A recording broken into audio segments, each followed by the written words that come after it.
Okay. Okay, game. Matagal na ba kayo magkakilala prior to the shooting nito? No, Kay ano ba yun? Jam. Opening ng bar niyo? Opening ng Armory may event. Nandun si Kiko. So, actually, tayo magkainuman nun. Yes, Yes. Kasama kami sa table doon kami nag-meet.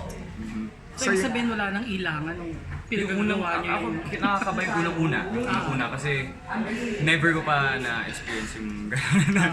Pero yung yung matagal tsaka ilang beses ginawa eh. So, sanay na, wala nag-hold back. Tsaka pinag-uusapan naman before the scene kasi may mga scene obligation. Ay talaga ba? Yun nga yun.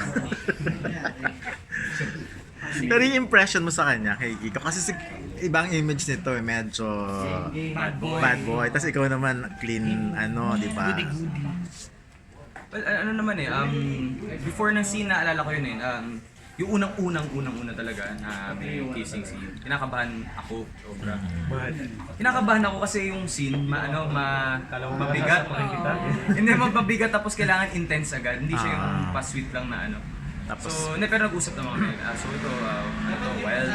Kunwari parang ayaw ko na gusto ko yung halik. So, yun yung scene obligation, kailangan kong, pero medyo may sexual relationship kami. So, So Kiko, parang ikaw ba yung nagdala kayo? ikaw ba nag-guide sa kanya raw? Sabi? Hindi?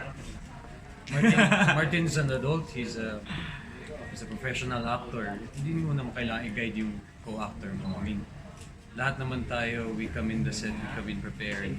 feeling ko, parehas na namin kasi tinodo, binigay namin lahat. So, kaya siguro naging maganda yun. Ako, pagkapasok ko sa eksena, I know what to do, I know he knows what to do.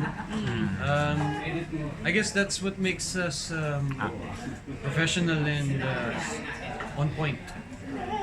Ano yung reaction nyo ngayon na talagang sa social media pinag-uusapan agad yung mga still photos yung super laplapan? Well, I'm thankful, I'm very grateful kasi ang dami ko nang ginawang pelikula, may hit or miss talaga. May mga pelikula akong nagawa na hindi man lang napansin ko lang. Pag-usapan. At least ito, meron kaming pelikula na napag-usapan, pinost, rinepost, shinare ng shinare. I feel humbled and thankful. Ayun, nakaka-overwhelm dahil sobrang daming taong sumusuporta. Doon pa lang sa trailer and sa Red Band trailer. Of course, ito hindi lang naman tungkol din sa mga kissing scenes and sa love scenes. It's more than that. Ang dami-dami matututunan ng mga viewers dito. Lalo na sa journey ni Barbs sa paghahanap niya ng true happiness. Pero ang taas ng expectation sa pelikula, di ba? Anong feeling niyo doon? May pressure. Well, don't expect. May pressure, pero sana I think supportan mo tao. kahit anong pelikula mataas ang Mataas expectations. Pero ito kasi medyo maingay siya eh. Itong movie na to eh. Kami, Kahit kami di pa namin napapanood, kaya Okay. surprise din sa amin tong premiere night. and hindi rin namin alam kung anong magiging reaction ng tao. So we'll just have to see kung anong masasabi nila sa pelikula. Feeling niya yung magiging reaction ng LGBTQ sa movie? Well, I hope they would like it. Maging happy sila dito. Kasi dito matutunan nyo na walang pinipili ang pagmamahal. Kahit sino, may karapatang mahalin kung sino gusto nila mahalin. At pag nagmahal ka, ibigay mo ng todo. And basta gawin mo lang kung ano yung papasaya sa'yo. Martin, nagbigay ng tips sa'yo si Paolo? Siguro yung unang-una yung first shoot namin, nalala ko yung first tip na binigay niya sa akin tungkol sa kuko eh. Kasi yung una parang nahihiya pa sa akin yung mga makeup artist. Kinakapitan ako ng pandikit na yung safe na pandikit sa kuko, lagi natatanggal. Yung sa akin, alam mo, walang ibang effective na pandikit sa kuko kundi Mighty Band. Sabi niya. Tapos habang sinasabi niya, nagkakapit na siya dun sa kuko niya. So ako, si Paolo ako nagkakapit. Tinry ko, yun, at least hindi natatanggal. Medyo masakit lang siya pag tinatanggal mo na. Pero yun talaga yung number one tip niya. Of course, thankful ako kay Paolo from day one. Yung supporta niya sa social media, sobra-sobra. And kahit sa set, sapat na yung very warm siya sa akin. Para maging komportable ako since bago ako dito, ako yung bagong Barbs na gagawin. Yeah. Kay Kiko, yung may eksena ka ba rito na nagdalawang isip kang gawin dahil parang sobra na, parang dito? Nung tinanggap ko tong project na to, wala nang backing out. So kung anong ipadala sa yung script, kailangan mo gawin. This project was meant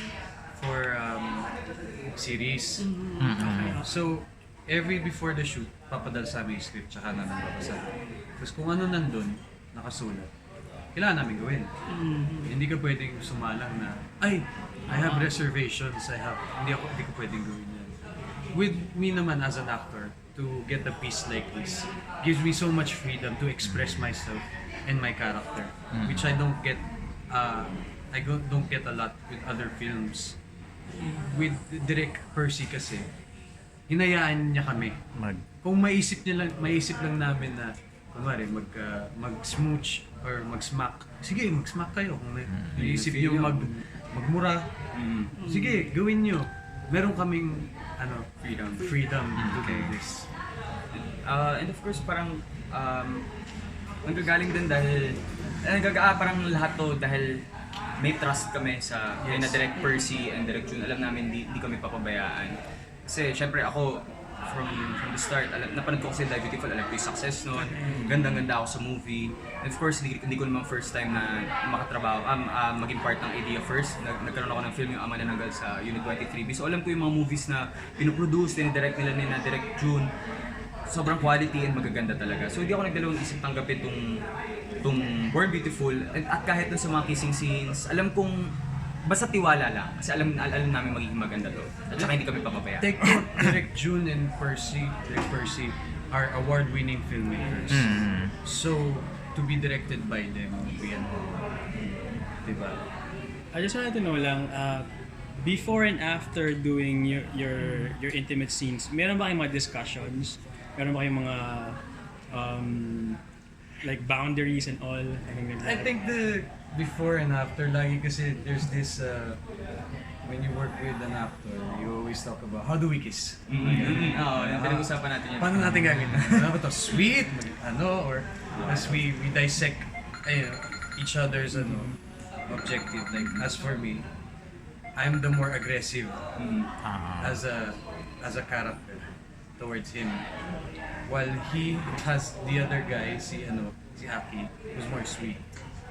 So then and there, we talk about how we do these things. And after doing the scenes, do you still discuss?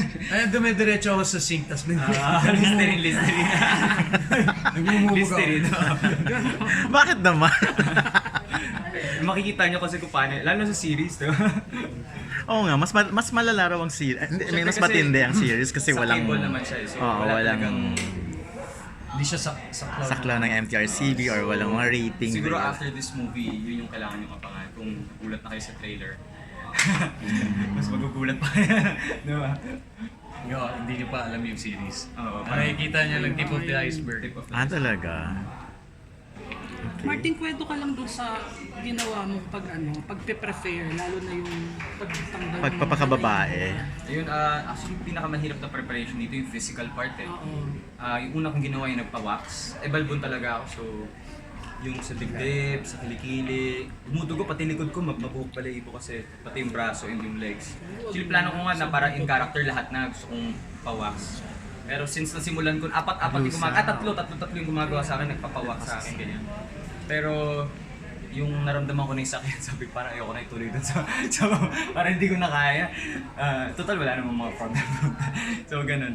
Tapos of course yung suot ko, mas masikip. Yung first day talagang hindi ang hirap mag-adjust kasi makeup 2 hours pala. Yung suot mo sikip-sikip, lahat nakaipit, hindi ka makaupo, parang basta lahat parang sasabog yung ano mo. Tapos pag nakatayo ka parang 5 tao, kinakalikot ka. Pero lahat naman worth it nung paghihirap dahil alam namin ginagawa namin to para mapaganda yung movie, para ma-enjoy ng mga tao yun.